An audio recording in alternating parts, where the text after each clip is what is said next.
kepada Nurul Amalia, kami persilakan.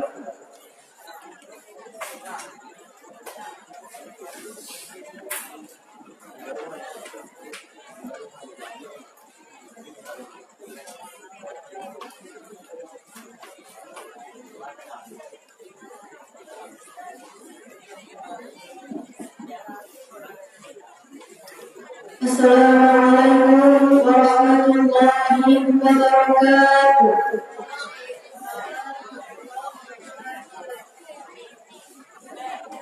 Masjid Madinah membantu satu, bantukan rohku sabarnya, dan sujud dahulu merah, Nabi Nasir sama Nabi Nasir sama Masjid Madinah kita di Rasulullah di sinan kubur, umat Islam dengan berharga berjaya bertujuan.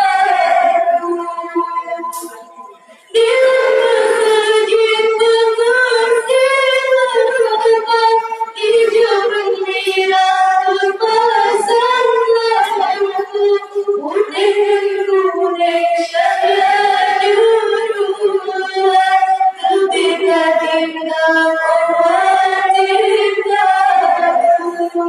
Masjid Madinah membantu satu, bantuan rohku sabarnya, dan sujud dahulu merah, Nabi Nasir sama dua, Nabi Nasir sama dua.